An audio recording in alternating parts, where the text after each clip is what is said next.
아멘. 이미 우리가 에스라서와 느헤미야를 처음 시작할 때 우리가 본 것처럼 이 에스라서와 느헤미야서는 본래 하나의 책이고, 이 둘은 포로기 이후의 유다 공동체의 재건 이야기입니다. 이 일은 바벨론 포로로 끌려간 그들이 70년 만에 다시 돌아오게 될 것이라는 하나님의 약속이 그대로 이루어짐으로부터 시작되었습니다. 이는 그들은 하나님을 버렸지만 하나님은 그들을 버리지 않으셨음을 보여주는 매우 중요한 사건이었습니다. 그리고 그들 역시 이번에는 하나님을 저버리지 않았습니다. 즉 하나님의 은혜로 여기면서 감사와 순종으로 응답했습니다. 그들이 바로 귀한 자들이었고, 비록 같이 가지는 못했지만 뒤에서 후원한 이들이었습니다. 이들은 예루살렘과 유다로 돌아와 무너진 성전과 성벽을 재건하고자 했습니다. 하지만 그들 주변의 적들의 집요한 방해와 또 그들이 당면한 현실적인 어려움 등으로 인해서 재건 사업은 중단되고 연기되기를 반복했습니다. 하지만 하나님께서는 당신의 마음을 품은 에스라, 느헤미야, 그리고 학개 스가랴 등의 선지자들을 통해서 이 일을 진행하셨고 마침내 이루어낼 수 있었습니다.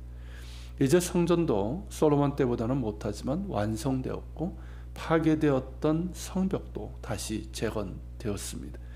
또한 느헤미야는 예루살렘을 다스릴 자 2명을 또 세웠고, 유다 전역에 흩어져 살았던 귀한 자들의 후손을 다시 예루살렘으로 이주하여 살도록 그렇게 함으로써 인구 문제를 해결했습니다. 이제 외견상 모든 것이 재건된 것 같습니다. 성전도 있고 성벽도 다시 세워지고 행정체계도 다시 이루어졌고 예루살렘의 주민수도 이제는 안정적입니다.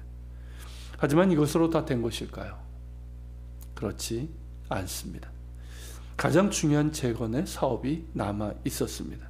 그것이 무엇입니까? 언약 공동체의 재건, 신앙 공동체의 갱신과 부흥이었습니다. 사실 이것이 에스라 느헤미야가 가장 원했던 것이고, 이를 위해서 그들이 예루살렘에 온 것입니다. 그리고 이것이야말로 하나님께서 그들에게 원하신 진정한 회복이었습니다. 바로 그 일이 마침내 이루어진 겁니다. 그것이 바로 8장과 그 이후의 내용입니다.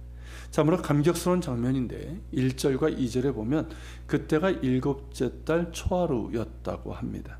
오늘날 우리 달력으로는 9월에서 10월에 해당이 되는데, 이때부터 나팔절, 그리고 대속제일, 그리고 초막절로 그렇게 이어집니다. 즉 이들이 예루살렘에 모인 것은 절기를 지키기 위함이었고, 이때 백성들은 학사 에스라에게 여호와께서 이스라엘에게 명령하신 모세 율법책을 가져오기를 청했습니다. 다시 에스라의 이름이 등장하는데요, 에스라는 느헤미야보다 14년 앞서 도착한 사람입니다. 그런데 느헤미야가 돌아와서 성벽을 재건할 때 그의 모습은 보이지 않았습니다. 그 이유는 에스라가 14년 내내 유다 땅에 있었던 것이 아니기 때문입니다. 에스라를 학사라고 하는데, 학사로 이 번역된 소페르라는 이 단어가 당시 페르시아의 고위직 관리를 지칭하는 말이었습니다. 즉 에스라는 페르시아의 고위직 관리로서 정부의 공문서를 작성하고 외교적인 업무도 했고, 또한 모세 율법도 연구하던 학자였습니다. 그런 까닭에 에스라는 예루살렘에 도착해서 1년의 개혁을 단행을 했고, 이후 언제인지는 정확히 알 수 없지만 다시 페르시아로 돌아갔던 것으로 여겨집니다. 그리고 이때 느헤미야의 주도하에 성벽이 재건되었다는 소식을 듣고 다시 예루살렘에 온 것이죠. 8장에서 백성들이 에스라에게 모세 율법책을 청한 것을 보면 느헤미야의 요청이 또 있었던 것으로 보입니다. 하나님의 말씀을 통해서 무너진 언약 공동체를 다시 세우는 일은 자신이 아니라 모세 율법에 익숙한 학자요 제사장인 에스라가 하는 것이 옳기 때문입니다. 이를 보면 느헤미야는 자신이 할 수 있는 일의 경계가 어디인지를 알았습니다. 그는 탁월한 지도자였지만 영적 갱신에 이른 자신의 몫이 아니라 에스라가 해야 할 일임을 알았습니다. 14년 전 자신처럼 무너진 공동체를 세우는 일을 했던 제사장이며 학자인 에스라를 청해서 다시금 언약 공동체를 갱신하는 그 일을 하고자 했던 것이죠. 느헤미야는 앞서 본 것처럼 제사장 스마야가 도비아에게 뇌물을 받고 적들을 피해서 성전의 성소에 숨자고 제안을 했을 때 자신은 제사장이 아니므로 그럴 수 없다며 거절했던 사람이었습니다. 즉 자신의 위치를 알았고 자신이 할 수 있는 일의 경계가 무엇인지도 알았습니다. 성벽 재건을 위해서 헌신적으로 일했고 그 누구보다도 무너진 공동체의 재건을 원했지만 그 일에 전면에 나서지 않고 학자요 제사장인 에스라를 청하여 이 일을 진행했던 것이죠.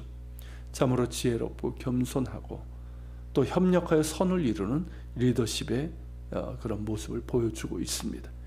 아름다운 모습이고 겸손한 믿음의 사람의 모습입니다. 이로 인해서 에스라와 느헤미야를 통해서 그토록 기다렸던 언약 공동체의 갱신과 부흥이 일어나게 됩니다. 이 역시 아름다운 동역이 아닐 수가 없습니다. 열정은 아름답습니다. 하지만 그 열정이 끝까지 아름답기 위해서는 겸손이라는 옷을 입어야 합니다. 나만이 할 수 있다는 독불장군은 열정이 아니라 독선이고 교만입니다. 그리고 자기의입니다. 그 가슴은 하나님 나라의 비전으로 뜨겁지만 예수 그리스도를 닮은 겸손으로 옷 입은 열정, 그러한 열정이야말로 끝까지 아름다운 열정이 되어서 하나님께서 기뻐하시는 열매를 맺을 수 있습니다. 우리가 배워야 하고 닮아가야 될 겸손한 열정의 모습입니다. 같이 기도하겠습니다. 하나님, 이제 드디어 하나님께서 원하셨던 하나님의 백성들의 그 무너진 공동체의 회복이 이제 이루어지게 됩니다. 에스라를 통해 또 느헤미야를 통해 이들 둘의 가슴은 정말 하나님을 향한 사랑으로 뜨거웠고 이 백성들의 신앙 공동체가 다시 회복되길 원하는 그 가슴으로 뜨거웠습니다. 그러나 동시에 그들은 겸손이라는 옷을 입고 있었고 그러기에 끝까지 그 열정이 아름답고 하나님 보시기에 귀한 열매를 맺을 수 있었습니다. 하나님, 우리에게도 이런 겸손의 옷을 입게 하여 주시옵소서. 우리의 가슴이 뜨겁길 원합니다. 식어진 우리의 가슴을 뜨겁게 하여 주시옵소서. 그러나 주님, 그저 열정으로만 가지 않게 하시고 예수 그리스도의 그 겸손의 옷을 우리도 입게 하여 주시어서 끝까지 주님 닮아가며 주님께 쓰임받는 도구들 될 수 있도록 도와주시옵소서. 같이 기도하며 주님 앞에 나아갑시다.